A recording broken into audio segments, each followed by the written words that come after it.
गोल्डी मसाले लाए हैं फ्रेश लॉक टेक्नोलॉजी जो रखे मसालों को हर समय फ्रेश। गोल्डी मसाले। नमस्कार, देवभूमि के दंगल में आप सभी का स्वागत है और मैं हूं आपके साथ गरिमा वाजपेयी। बिहार के बाद अब उत्तराखंड में भी चुनाव आयोग मतदाता सूची को लेकर बड़ा कदम उठाने जा रहा है। साल की मतदाता सूची का साल 2003 की मतदाता सूची से मिलान किया जाएगा और इसके लिए विशेष गहन पुनरीक्षण यानी एसआईआर की प्रक्रिया शुरू की जा रही है। मुख्य निर्वाचन अधिकारी कार्यालय में एसआईआर को लेकर टेबल टॉप एक्सरसाइज की गई। इसके बाद अब निर्वाचन अधिकारी कार्यालय ने तैयारियां तेज कर दी है। मतदाता सूची के इस पुनरीक्षण को लेकर सियासी दलों में भी हलचल बढ़ गई है। ये माना जा रहा है कि इस प्रक्रिया से फर्जी और दोहरे वोटर्स पर सीधा असर पड़ेगा। साथ ही मतदाता सूची और ज्यादा पारदर्शी बन सकेगी। राज्य की 70 विधानसभाओं में मतदाताओं को अब अपने नाम स्वयं मतदाता सूची में खोजने होंगे। अगर नाम नहीं है तो दर्ज कराने के लिए जरूरी दस्तावेज देने होंगे, जिसको लेकर विपक्ष ने कई सारे सवाल खड़े कर दिए हैं। विपक्ष पहले से ही सत्ता पक्ष पर वोट चोरी का आरोप लगा रहा है। ऐसे में विपक्ष के सवालों का जवाब भी टेबल टॉप एक्सरसाइज के बाद मिल जाएगा। आज इसी पर करेंगे विस्तार से चर्चा। खास मेहमानों का पैनल हमारे साथ में होगा, लेकिन उससे पहले ये रिपोर्ट आपको दिखाते हैं। भारत निर्वाचन आयोग के निर्देशों के तहत उत्तराखंड राज्य निर्वाचन आयोग भी मतदाता सूची का एसआईआर का काम शुरू करने जा रहा है। राज्य निर्वाचन आयोग ने इस बारे में अपनी कमर कसनी शुरू कर दी है। चीफ इलेक्शन कमीशन ने राजनीतिक दलों से एसआईआर को गंभीरता से लेने को कहा है। मुख्य निर्वाचन अधिकारी डॉक्टर वी पुरुषोत्तम ने भी सभी राजनीतिक दलों के प्रतिनिधियों से ये आग्रह किया है कि ये मतदाता पुनर्निरीक्षण को गंभीरता से लें। उन्होंने 11,733 पोलिंग बूथों पर एक बीएलओ नियुक्त करने के लिए कहा है।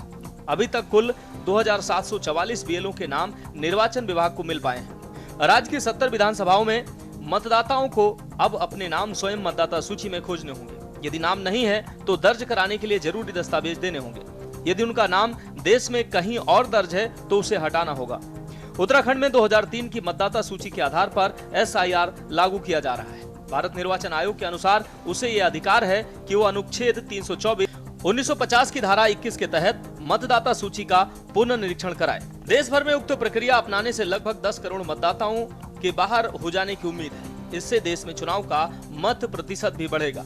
उल्लेखनीय है कि उत्तराखंड में बहुत से मतदाता ऐसे हैं जिनके 2 या उससे भी ज्यादा स्थानों पर नाम दर्ज होने के मामले कोटद्वार विधानसभा क्षेत्र में पकड़ में आए। देश के एक ही बूथ की मतदाता सूची पर नाम हो, ऐसे व्यवस्था निर्वाचन आयोग सुनिश्चित करने की दिशा में प्रयासरत है।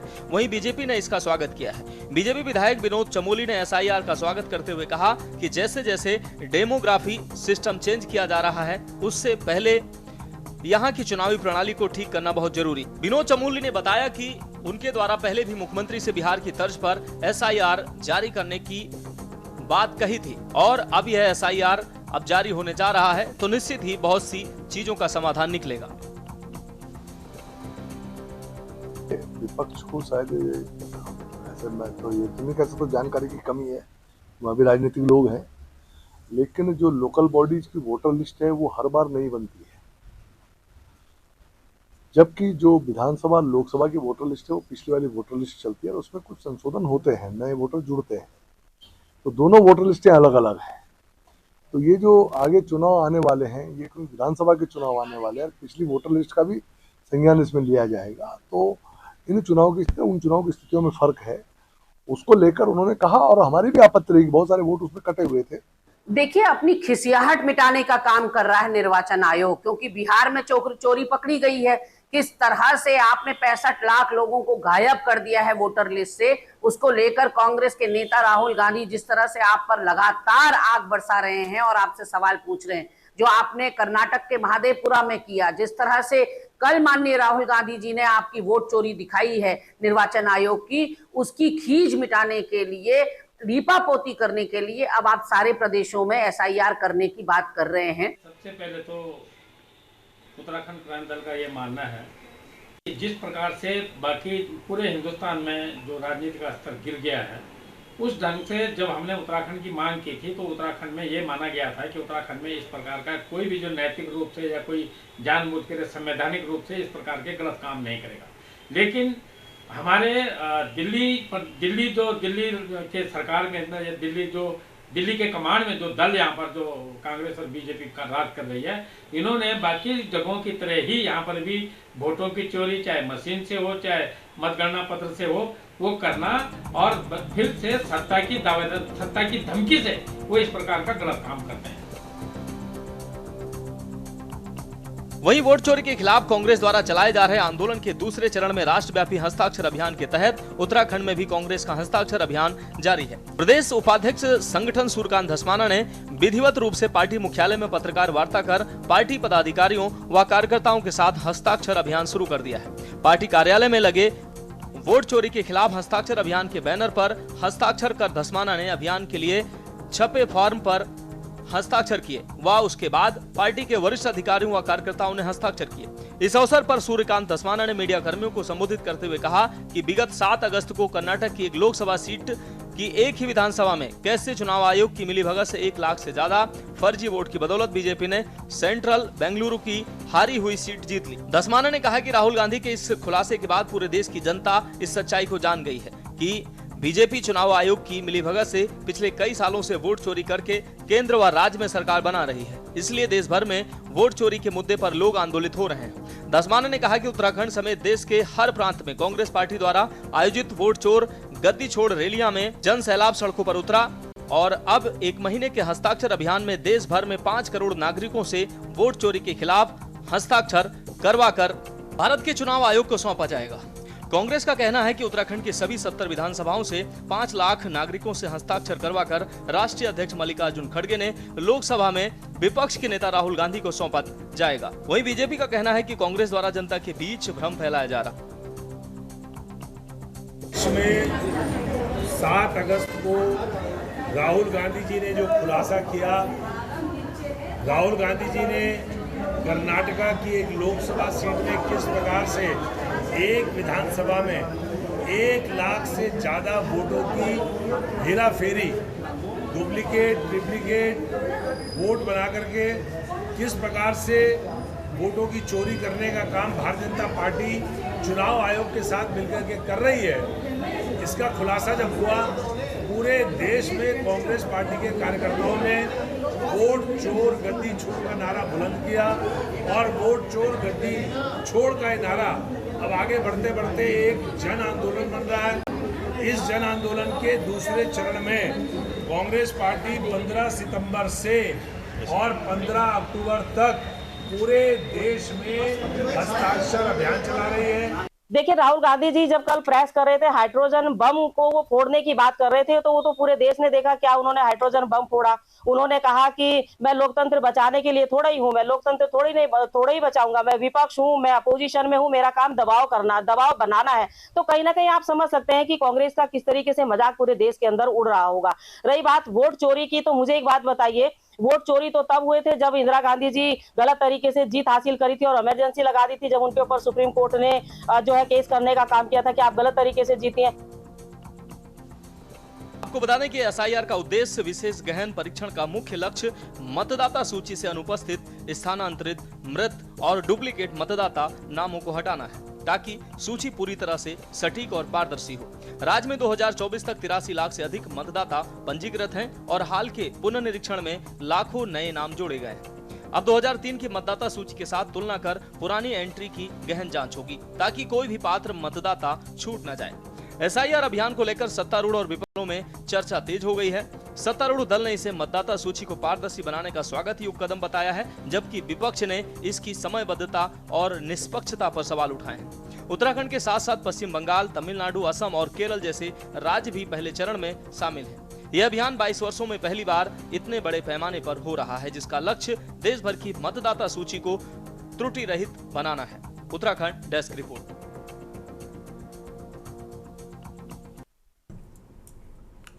और इसी मुद्दे पर आज विस्तार से होगी चर्चा। खास मेहमानों का पैनल हमारे साथ में जुड़ रहा है। हमारे साथ में प्रभा बंदूनी जी हैं, प्रदेश प्रवक्ता बीजेपी। थोड़ी देर में राजेंद्र चौधरी जी भी जुड़ जाएंगे, प्रदेश महामंत्री कांग्रेस की ओर से। दीपक रावत जी हैं, केंद्रीय प्रवक्ता यूकेडी की ओर से। और पीछे थपलियाल साहब हैं, वरिष्ठ नेता यूएसएसएम की ओर से। और रतनमयी ढोभाल जी हमारे साथ में हैं, राजनीतिक विश्लेषक हैं। सभी मेहमानों का बहुत बहुत स्वागत है। शुरुआत प्रभा जी के साथ कर लेते हैं। प्रभा जी, विपक्ष कई सारे सवाल उठा रहा है। एक तो वोट चोर गद्दी छोड़ का नारा बिहार से शुरू हुआ, लेकिन अब अन्य राज्यों तक ऐसा लगता है सत्ता पक्ष की नींव हिलाने में कामयाब हो पा रहा है। देखिए गरिमा जी, सबसे पहले तो मैं ये कहना चाहूंगी, जो इनका नारा है वो तो यही है, उल्टा चोर कोतवाल को डांटे। अगर हम इनके इतिहास में चले जाएं कांग्रेस के, तो ये तो सबको पता है कि जितने ये नए नए नारे लेकर आ रहे हैं, वो कहीं ना कहीं इनका इतिहास है, और ये गड़े मुर्दे उखाड़ने का काम, अपने लिए ही कब्र खोदने का काम कर रहे हैं। क्योंकि जो ये नारे अब दे रहे हैं वो काम इनके पूर्वज पहले ही करके जा चुके हैं यहाँ से। तो देखिए, ये तो इनको समझने वाली बात है। और देश की जनता, हमारे भारत की जो जनता है, हमारे युवाओं, कोई भी हो, सब बुद्धिजीवी वर्ग यहाँ पर रहता है, और सबको पता है कि इतिहास में क्या क्या इनके पन्ने दर्ज हैं। जहां तक रही एसआईआर की बात, देखिए गरिमा जी, इसमें क्या बुराई है? मैं तो इसका स्वागत करती हूँ। ये तो हर राज्य में होना चाहिए। अगर आज से 10 या 12 साल पहले कोई जनगणना भी होती है या वोटर लिस्ट भी बनती है, और उसके बाद इतने सालों के बाद अगर उसका पुनर्निरीक्षण किया जा रहा है, तो इसमें कहाँ कोई बुराई नजर आती है? आप देख लीजिए, हमेशा होता है कि हम एक स्थान पर कोई व्यक्ति रहता है, उसके बाद उसकी ट्रांसफर या वो परमानेंटली कहीं और चला जाता है, तो उसका वहां पर जाके अपना वोट देना चाहिए। वोट तो हर व्यक्ति का अधिकार है, लेकिन अगर उसका वोट बैंक यहाँ भी है और वहां अगर वो नहीं बना पाता है, तो ऐसा भी होता है कि वो वोट देने नहीं आता है, लेकिन अगर नई जगह वो बना रहा है तो पुरानी जगह से उसका वोट कट जाना चाहिए। तो ये इस प्रकार की बहुत सारी धांधलियां वोटर लिस्ट में देखने को मिलती हैं। और कई बार क्या होता है कि कोई व्यक्ति है जो मृत नहीं होते हैं, उनकी वोटर लिस्ट से नाम कट जाना चाहिए, और ये काम निश्चित तौर पर बीएलओ भी करती है। और अगर इसकी सघन जांच हो रही है और निर्वाचन आयोग ये काम करवा रहा है, तो इसमें ना तो किसी एक दल को फायदा होने वाला है, ना किसी को नुकसान होने वाला है। तो मुझे लगता है ये तो बहुत स्वागत योग्य कदम है। सारे दलों को इसका स्वागत करना चाहिए, और जिस भी राज्य में ये काम चल रहा है वहां पर सब दलों को इसका स्वागत भी करना चाहिए।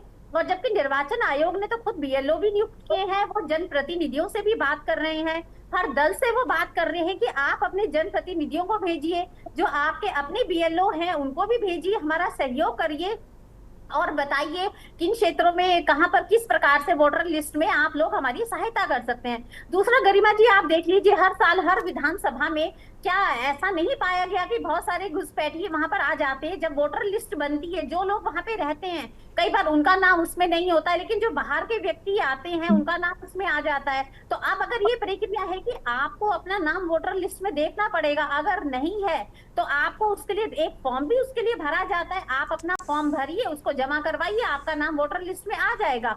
चुनाव से पहले भी एक वोटर लिस्ट जारी होती है, जिसको देख के हम देख सकते हैं कि हमारा नाम वोटर लिस्ट में है या नहीं है। अगर नहीं है, आप जाइए, फॉर्म भरिए और अपना नाम उसमें ऐड करवाइए। तो अगर हमारे जो फर्जी वोट ट्रांसपेरेंसी के साथ बाहर हो रहे हैं, और जो परमानेंटली यहाँ पे रह रहे हैं, उनके नाम जब चुनाव के समय नहीं होते, तो उन वोटर को भी कितना दुख होता है कि हमारे नाम कहाँ चले गए। तो अगर ये प्रक्रिया हो रही है उत्तराखंड में चुनाव से पहले, तो मैं समझती हूँ कि सभी दलों को इसका स्वागत करना चाहिए। इसमें आरोप प्रत्यारोप की राजनीति नहीं होनी चाहिए, एक स्वच्छ राजनीति होनी चाहिए, क्योंकि वोटर लिस्ट बनेगी तो वो सबके लिए बन रही है, और चुनाव आयोग इसको काम को करवा रहा है। सभी दलों को इसका स्वागत करना चाहिए। और जो ये आरोप लगा रहे हैं, तो मैं कहूंगी तो बेबुनियाद आरोप है, और जनता सब जानती है कौन चोर है, किसने चोरी करी है, और कब कहां किस जगह पे चोरी की गई है। नहीं तो इतने राज्य, आप तेलंगाना में देख लीजिए, आज अगर कांग्रेस वोट चोर की बात कर रही है, तो पश्चिम बंगाल में ममता बनर्जी से पूछिए ना, वहां कौन चोरी कर रहा है, क्योंकि वो इंडी अलायंस का एक पार्ट है, तो उनसे नहीं पूछेंगे ये कि वहां इतने सालों से 15 साल से ममता बनर्जी का राज क्यों चल रहा है? क्या वो वोट चोरी कर रही है? क्या वो बांग्लादेश? चलिए, कम से कम आपने स्वीकार तो किया अब कई जगहों पर कि धांधली होती है, ये अपने आप में बड़ी बात थी, लेकिन कुछ स्पष्टता नजर नहीं आई, क्योंकि विपक्ष जो आरोप लगा रहा है, कुछ बातें तो वही आप भी कहते हुए मुझे नजर आई। इसी धांधली को ही तो उजागर करने का काम कर रहा है ना विपक्ष, कांग्रेस पार्टी कह ले। नहीं, देखिए गरिमा जी, हम वही कह रहे हैं कि अगर चुनाव आयोग ने आज ये कहा है कि जो ये धांधली हो रही है उसका अब बीएलओ के माध्यम से घर घर जाकर दोबारा से वोटर लिस्ट बन रही है, तो उसका स्वागत करिए। ये लोग वोट चोर जो ये बार बार बोल रहे हैं, तो ये किस आज अगर हम दोबारा से वोटर लिस्ट बना रहे हैं तब इनको आपत्ति है, अगर वोटर लिस्ट नहीं बनाई जाएगी तब इनको आपत्ति है।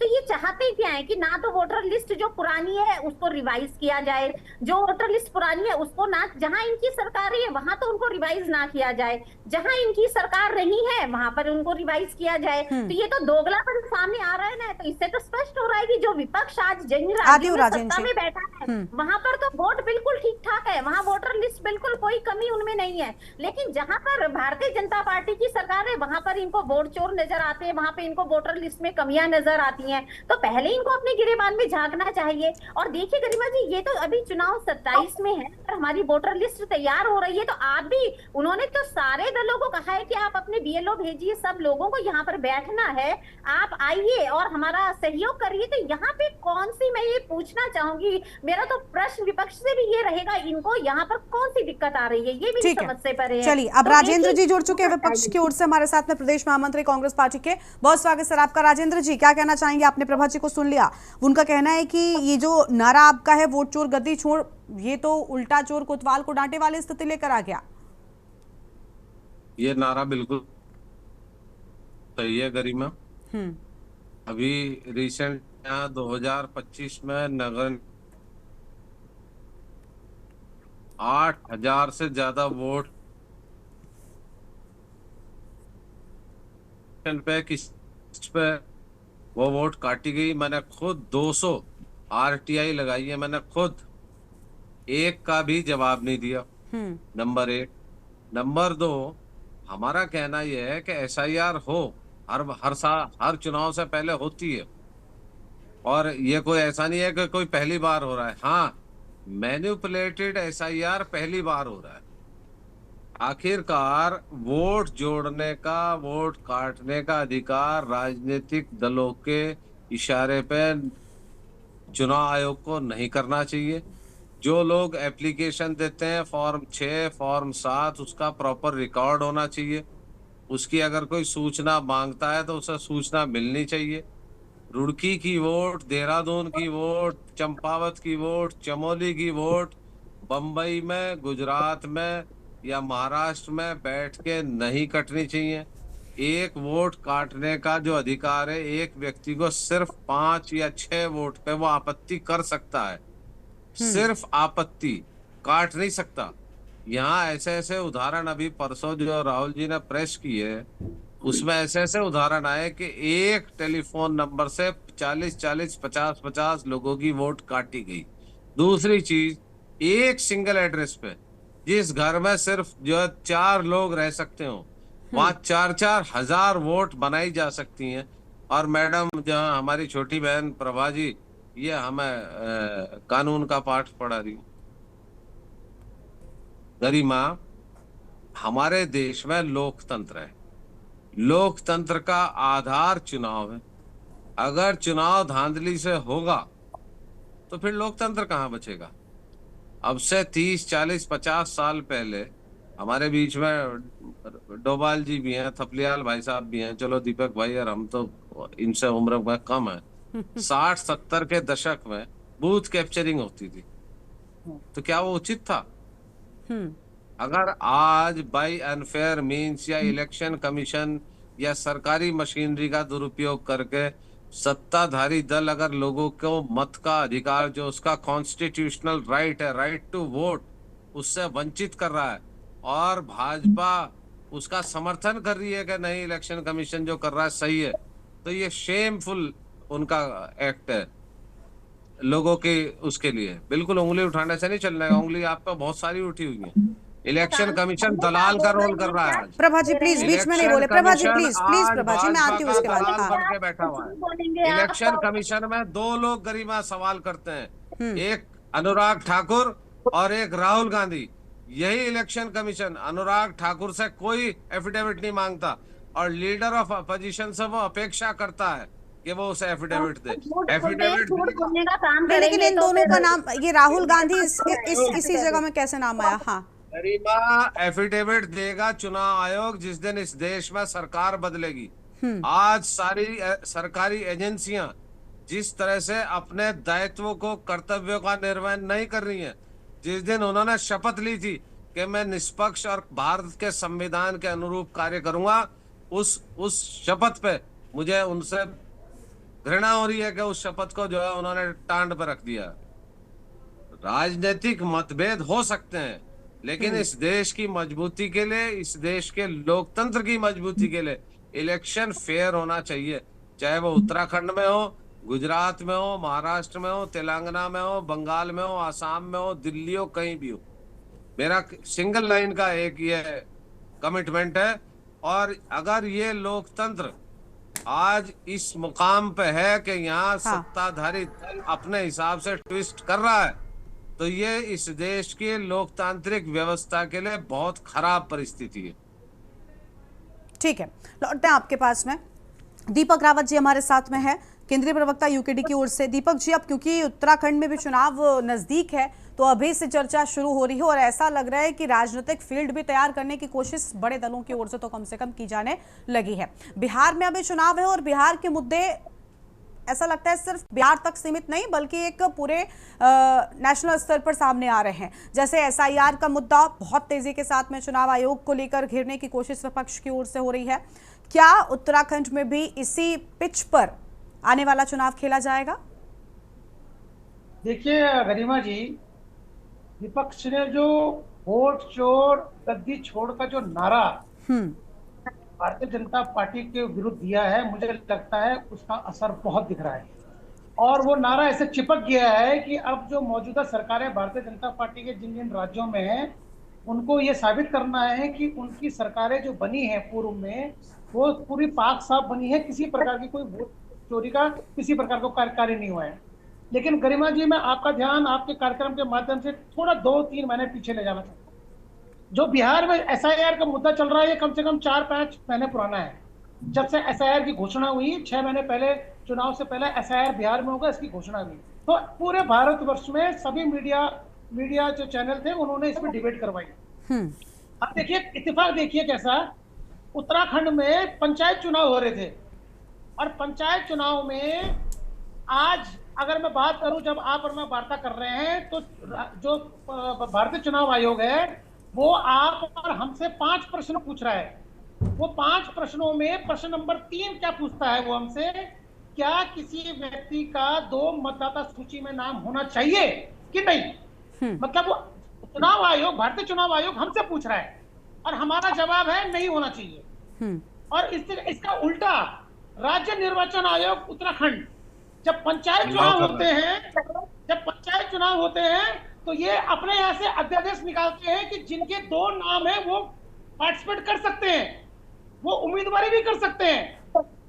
आपके माध्यम से पूछना चाहता हूं कि राज्य निर्वाचन आयोग कौन से नियमों से चल रहा है भाई? जब भारतीय चुनाव आयोग हमसे प्रश्न पूछ रहा है कि ये इनवैलिड है। चुनाव आयोग की जो गाइडलाइन है उनमें स्पष्ट है कि किसी भी रूप में यदि किसी मतदाता का या किसी उम्मीदवार का 2 सूचियों में नाम है तो वो नन एंड वाइड है। लेकिन यहाँ उत्तराखंड में पंचायत चुनाव निपटा दिया इन्होंने और सारे के सारे ऐसे उम्मीदवारों की उम्मीदवारी जो जीत के आए हैं, आज कोर्टों के चक्कर लगा रहे हैं, कोर्टों में लंबित है वो मामले। किसकी वजह से हुए? वो भारतीय जनता पार्टी के नियमों की वजह से। सरकार इनकी है ना, चुनाव इन्हीं की सरपरस्ती में हुए हैं। अब आप एसआईआर में आ जाइए। एसआईआर में निश्चित रूप से यूकेडी चाहती है कि इस प्रदेश में 9 नवंबर 2000 के बाद, और विशेष रूप से जो उन्होंने सीमा पकड़ी है प्रथम 2002 के जो चुनाव हुए, 2003 के, मतदाता सूची में मिलान अवश्य होना चाहिए। हम भी जानना चाहते हैं कि कैसे रातों पिछले 25 सालों में जितनी जनसंख्या यहाँ पिछले 100 सालों में नहीं आई, उसने 25 सालों में दुगनी कैसे हो गई?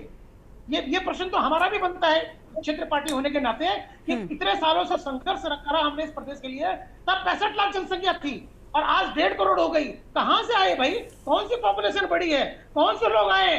किन्होंने फैमिली प्लानिंग खत्म करके 4-4, 5-5, 6-6 बच्चे पैदा कर दिए इस प्रदेश में? ये तो हम भी जानना चाहते हैं कि कौन है ऐसे लोग इस प्रदेश में आए हैं जिन्होंने पूरा डेमोग्राफी चेंज करने का काम किया इस प्रदेश में। तो निश्चित रूप से यूकेडी उसमें साथ देती है। अब आप गरिमा जी मुझे 1 मिनट और दीजिए। प्रश्न कहां उठता है नियत पे? देखिए, वोट काटना, वोट जोड़ना एक नियमित प्रक्रिया है चुनाव आयोग की। केदारनाथ का चुनाव 2500 वोट कटते हैं और 6 महीने के अंदर 8,000 वोट चढ़ाए जाते हैं। और गरिमा जी 5,000 वोट से भारतीय जनता पार्टी जीतती है। अब आप अंदाजा लगाइए जी, ये सब सुन लीजिएगा, मैं इस पर जवाब लूंगी। हाँ, धांधली हुई है, हम ये नहीं कह रहे धांधली हुई है, लेकिन प्रसेंटेज खड़ा हो जाता है। हाँ। कि भाई वो 8,000 लोग कौन है जिन्होंने कहा हमें वहां छोड़ दो, ठीक, और वो 2,500 कौन थे जिन्होंने कहा हमें काट दो। तो ये ऐसे विषय हैं, और शायद यही सारी वजह है कि विपक्ष को एक बैठे बैठाए मुद्दा दिया गया, या बहुत पहले से था, विपक्ष ने उसको पकड़ा है। चलिए, इस पर और विस्तार से हम करेंगे चर्चा, और मेहमानों को भी अपनी चर्चा में जोड़ेंगे, लेकिन उससे पहले देवभूमि के दंगल में रुक रहे हैं एक छोटे से ब्रेक के लिए। कहीं मुझे आएगा, फौरन लौटेंगे। आप देख रहे हैं के न्यूज, खबरों का सारथी।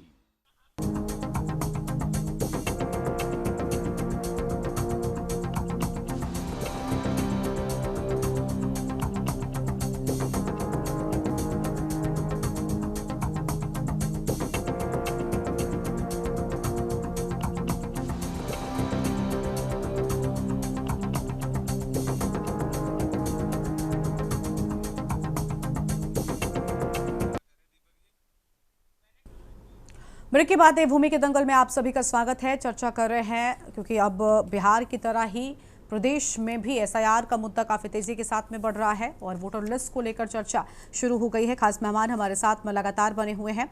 हमारे साथ में पीसी थपलियाल साहब हैं, वरिष्ठ नेता यूएसएसएम की ओर से। बहुत स्वागत सर आपका। थपलियाल साहब, अभी दीपक जी ने काफ़ी अहम बातें कही कि कुछ हज़ार वोट चुनाव से ठीक पहले अगर जुड़ जाएंगे और उसके बाद जीत का मार्जिन भी लगभग उन्हीं कुछ हज़ार वोटों में से गिना जाएगा, तो सवाल उठना तो लाजमी है। कोई भी जिसे इन सारी चीज़ों का ज्ञान नहीं होगा, एक आम व्यक्ति भी शायद पूछने लग जाएगा, तो फिर इस इतने बड़े मुद्दे को जो विपक्ष उठा रहा है, सत्ता पक्ष सिरे से खारिज कैसे कर पा रहा है? देखो, दीपक रावत जी ने बहुत शानदार ढंग से जो अध्ययनशील मुद्दों को उठाकर बहुत अच्छा काम किया अभी, हमें बहुत अच्छा लगा। और शायद इसका जवाब सत्ता पार्टी के लोग कभी नहीं दे सकते, इसलिए नहीं दे सकते कि उनके बोल में जो अहंकार है, उनके बोल में ऐसा लगता है कि वो विपक्ष को पाकिस्तानी मानते हैं। किस तरह से अभी प्रवक्ता बोल रही थी तो खून उबल रहा था, इनके पूर्वज, इनके उन्होंने क्या किया, अलाना टिका, मतलब ऐसा लग रहा था जैसे हम किसी मतलब पाकिस्तान के आए हुए लोग हो। इनका करना भी यही है, इनका जो मोड ऑफ ऑपरेंडी है राजनीति की, ये जनता की नजर से पूरी तौर से गिर चुके हैं। आप ये देखिए, पंचायत चुनाव की जो बात हमारे रावत जी ने की है, और उन चुनाव के बाद ये हार चुके थे कई जिलों में, और उन जिलों में इन्होंने अपना जिला अध्यक्ष बना दिया, पंचायत अध्यक्ष। खूब पैसे धन बल के आधार पर जो नंगा नाच जनता के आगे इन्होंने किया है, शायद एक दिन आएगा कि लोग इनको नंगा करके सड़कों पे दौड़ाएंगे, क्योंकि इन्होंने सारी मर्यादाएं ध्वस्त कर दी है लोकतंत्र की। ये तो बहुत बहुत ही देश का अहोभाग्य है कि हमारे पास बिहार जैसा सजग राज्य है, पॉलिटिकली जो सजग है, वहां इनकी चोरी का जब पता लगा तो ये इतने बेशरम है कि उसका जवाब दिए बिना यहाँ आ रहे हैं कि प्रयोगशाला है उत्तराखंड में इनको कोई भय नहीं लगता। यहाँ यूसीसी लगा लो, यहाँ कुछ भी कर लो, यहाँ की जनता को वशीभूत किया हुआ इन्होंने, और हम इनके आतंक से पीड़ित है उत्तराखंड में। आज जिस तरह से भ्रष्टाचार की सारी सीमाएं लांघ चुके हैं ये लोग, जिस तरह से यहाँ पे एक व्यक्ति हारता है एक चुनाव को और दूसरी जगह से रिकॉर्ड तोड़ वोट से जीत जाता है वही व्यक्ति, और वो मुख्यमंत्री बन जाता है सरकार का। और फिर देखो उसका भ्रष्टाचार का तरीका कि उसकी नजर एक मिनट भी जनता की तरफ न होकर दिल्ली के मठाधीशों को थैली भर भर के देना, इस राज्य में जॉर्ज एवरेस्ट दे दो, बैरागी कैंप दे दो, जो है इस राज्य का दे दो, और यहाँ पे हम लोकतंत्र को रख रहे हैं। हम लोकतंत्र, ये विपक्षी दुश्मन है, ये ऐसी भाषाएं वो लोग बोल रहे हैं जो ऐसा लगता है कि बहुत सभ्य और बहुत ही समझदार परिवार के लोग हैं, लेकिन भारतीय जनता पार्टी ने शायद उन लोगों के दिमागों में भी वो गोबर भर दिया है कि जो इस पूरी प्रक्रिया को अनदेखा कर रहे हैं। आप ये देखिए कि इन्हीं के राज्यसभा के एमपी था जब बलूनी, और आज राज्य संसद का वो सदस्य है, उसने देखा कितनी बड़ी मुहिम छेड़ी थी। ओ दिल्ली वालों, तुम अपने घर में भी लगाओ वो अपने वोट देने का, हाँ अपना बनाओ चुनाव का।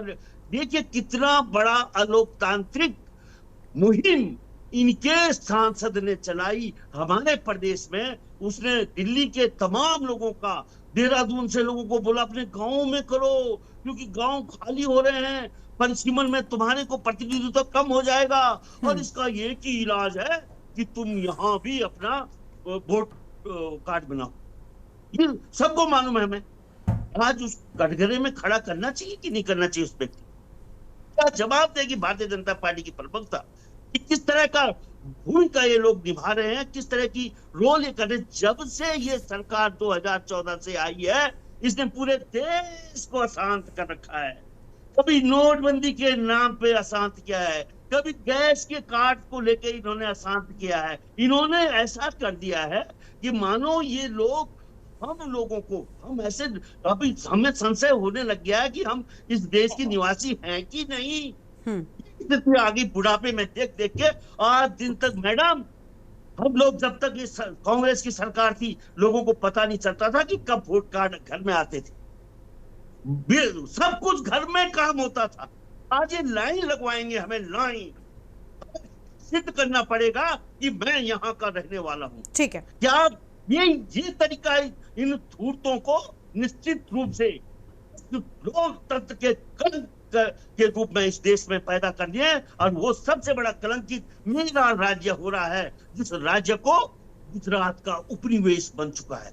अभी जनता को नहीं मालूम कि गुजरात का उपनिवेश बन चुका है उत्तराखंड। हमें मालूम है, अभी एक्सपोज करेंगे इस बात को कि कितने हमारे संसाधन गुजरातियों को मेरे मुख्यमंत्री ने हैंड ओवर कर दिए। इन लोगों को पता नहीं है।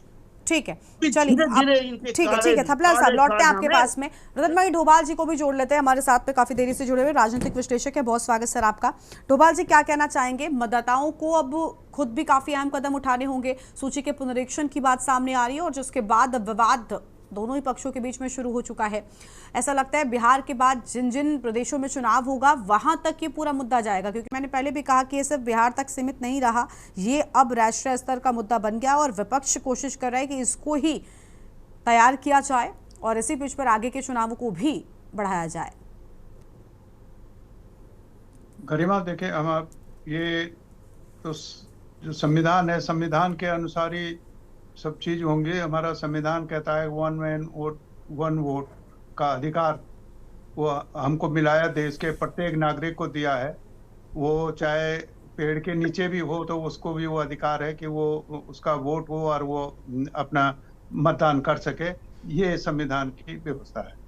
और अभी ये चल रहा है कि हम ये पता नहीं भारतीय जनता पार्टी हर चीज को पीछे क्यों जाना चाहती है। दुनिया आगे जा रही है और ये पीछे ही इस दुनिया को पीछे धकेलने का प्रयास कर रहे हैं।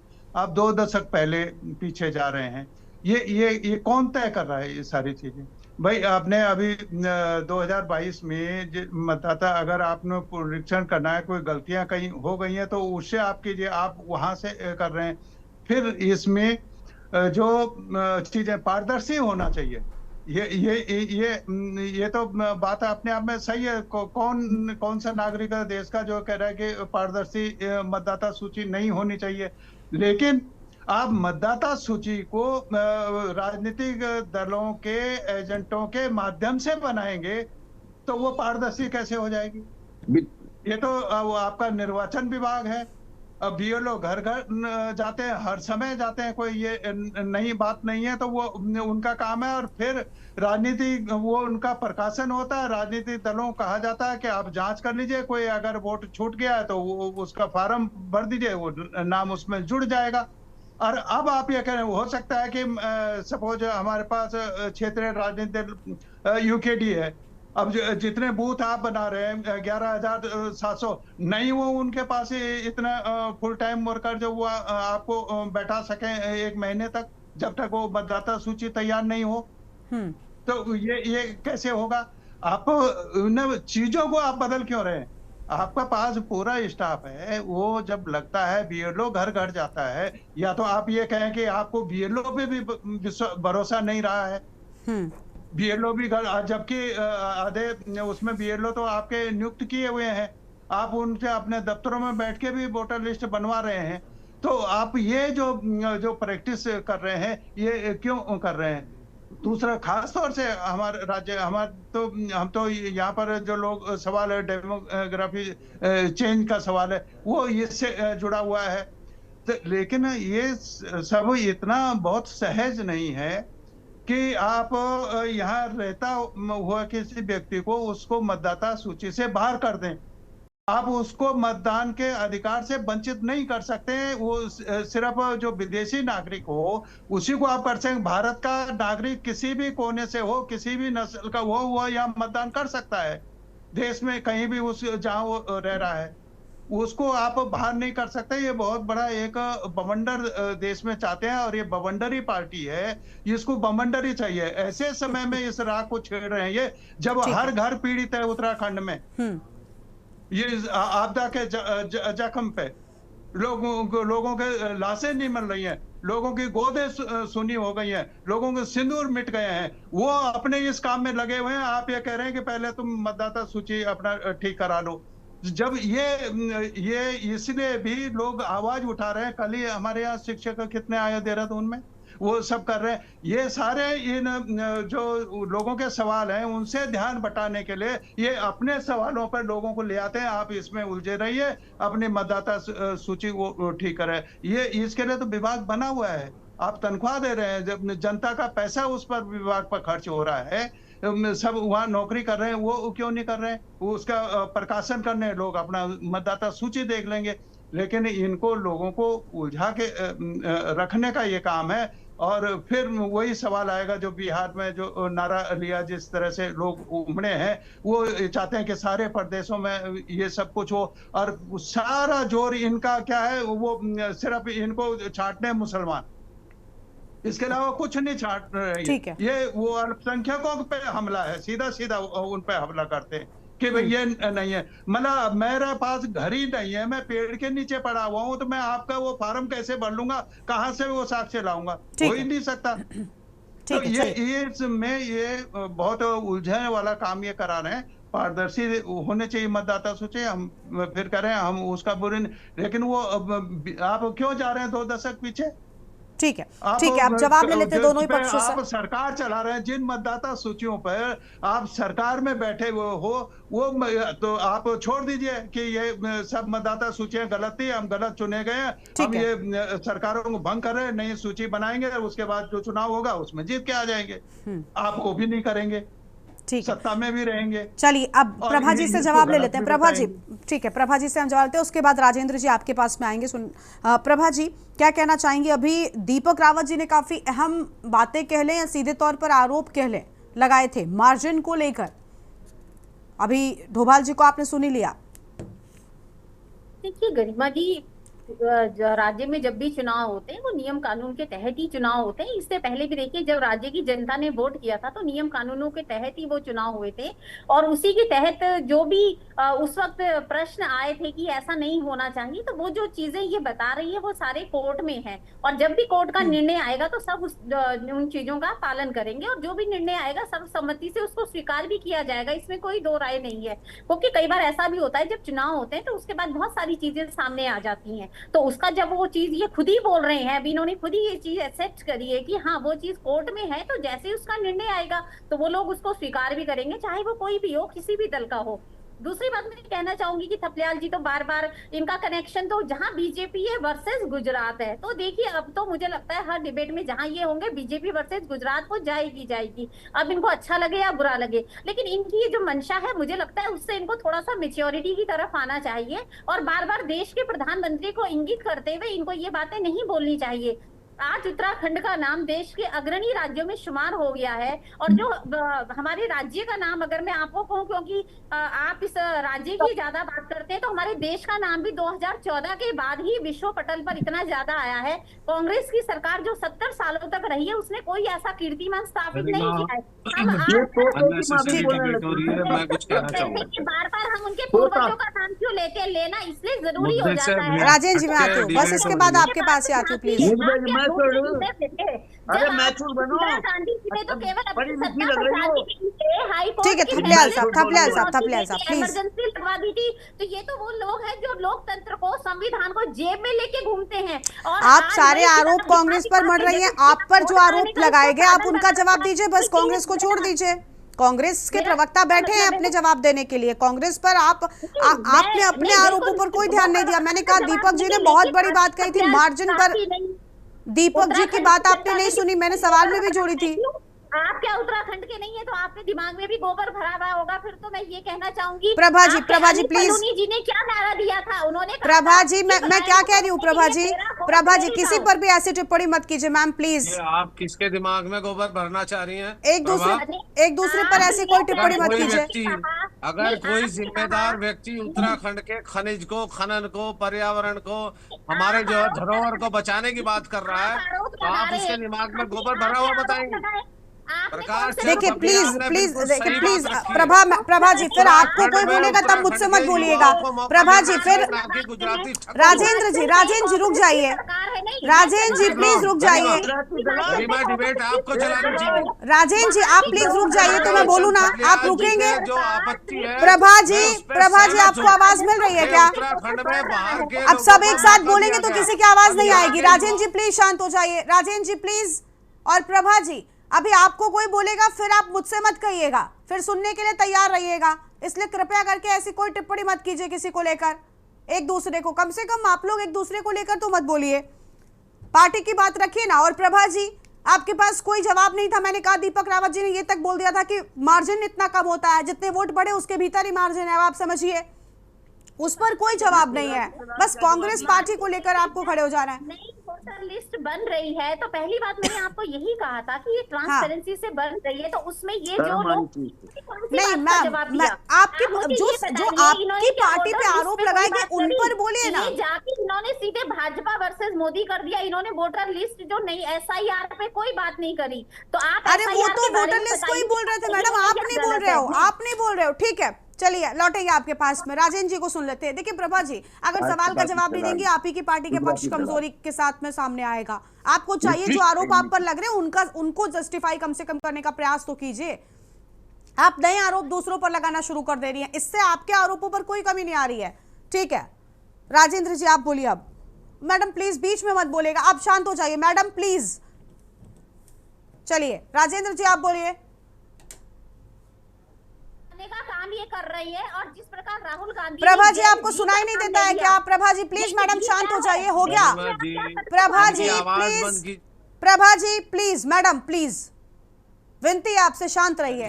ठीक है थपलाल साहब मैं आती हूँ। थपलाल साहब गलत बात है, मैं आप बहुत वरिष्ठ हैं, प्लीज थपलाल साहब बोलिए। राजेंद्र जी आप बोलिए। राजेंद्र जी आप बोलिए। थपलाल साहब मैं इसके बाद आ जाऊंगी आपके पास, बोलिए राजेंद्र जी। SIR में जो वोटों की चेकिंग हो रही है उसका एक प्रोसीजर है। वो प्रोसीजर राज्य चुनाव आयोग के नियम 19 ख या 18 ख के अंतर्गत, मैं उसे एग्जैक्ट अभी मुझे याद नहीं, ठीक है। उसमें है क्या कि अगर कोई व्यक्ति अपनी वोट शिफ्ट कराता है तो उसे 1 रुपया जमा कराना पड़ेगा फॉर कैंसिलेशन। और अगर किसी को अपनी वोट बनवानी है तो उसे 1 रुपया सरकारी खाते में जमा करना पड़ेगा फॉर एडिशन। अगर BLO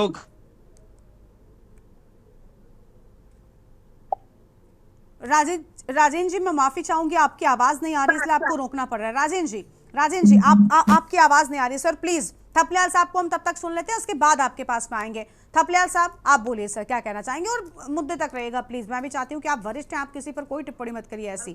बोलिए राजेंद्र जी, आपकी आवाज नहीं होंगी आपके पास। थपलियाल साहब सुन लीजिए तब तक। पूरे ने देखा कि बिहार में ये मुद्दा उठा और इस मुद्दे हमारी जो सत्तासीन सरकार है वो और जब कटघरे में खड़ी हुई तो सुप्रीम कोर्ट को मध्यस्थता करनी पड़ी। जब सुप्रीम कोर्ट को कहना पड़ा कि आधार कार्ड को अमान्य करने का क्या कारण है, इनकी नीति में कितनी बड़ी खोट, जिस आधार कार्ड में सब कुछ है, जो सब जगह मान्य है, उस आधार कार्ड को ये अमान्य कर रहे थे। उन बेचारे लोगों को, जो लोग अपने को ये प्रूव कर रहे थे कि हमारी नाम वोटर लिस्ट में होना चाहिए, सुप्रीम कोर्ट को आना पड़ा। इनके पास कोई जवाब नहीं होगा कि सुप्रीम कोर्ट ने ऐसा थप्पड़ मारा सरकार पे, जिसको ये बोल रहे हैं कि इनको जीत दो। अपने आप प्रभा जी प्लीज रुक जाइए, प्रभा जी रुक जाइए, प्रभा जी रुक जाइए मैम, बीच में दोनों बीच में मत बोलिए। प्रभा जी प्लीज, प्रभा जी मैं बार बार आपको नहीं टोकूंगी, प्लीज मैडम शांत रहिए, जब आपके पास आए तब बोलिएगा। बोलिए थपलाल साहब आप। नहीं, वो बांग्लादेशी लोग थे वहां पर। प्रभा जी प्लीज, आपको समझ में आती है एक बार में बात? अरे तो सरकार तो आपकी है, बॉर्डर पे तो आपके वो है। अगर ठीक है थपलाल साहब आप जल्दी से कंटिन्यू करिए प्लीज। थपलाल साहब कंप्लीट कीजिए प्लीज। आपके होते हुए देश में थपलियाल साहब कंप्लीट कीजिए। प्रभा जी मैडम शांत रहिए प्लीज, बार बार आपको नहीं बोला जाएगा एक ही बात। थपलियाल साहब आप कंटिन्यू करेंगे प्लीज। जी मैडम, ऐसा है कि जो कोई बिंदु इस एसआईआर के ऊपर है, तो इस समय उत्तराखंड में एसआईआर लड़कर ये लोग अपने को ये सिद्ध कर रहे हैं कि जो विपक्ष सवाल खड़ा कर रहा है बिहार में, वो सवाल को अमान्य है, अगण्य है, और उनकी प्रूफ करने के लिए उस हमारे सिर पे थोप रहे हैं। और हम अभी जो बहुत अच्छी बात करी हमारे चौधरी साहब ने कि पूरा पहाड़ इस समय आहत है, जिस तरह से हम आपदा के संकट के ऊपर घिरे हुए हैं पूरी पहाड़ की जनता और विभिन्न देहरादून की जनता, उस समय में वो ये यहाँ पे ये इस तमाशे को लाकर निश्चित रूप से एक अपराध कर रहे हैं। इसका केड़ी गाड़ कर विरोध किया जाएगा। और जिस तरह से इन लोगों का, ठीक है चलिए अब राजेंद्र जी को सुनने का राजेंद्र जी आप बोलिए प्लीज, अगर आपकी आवाज मिल रही है तो बोलिए।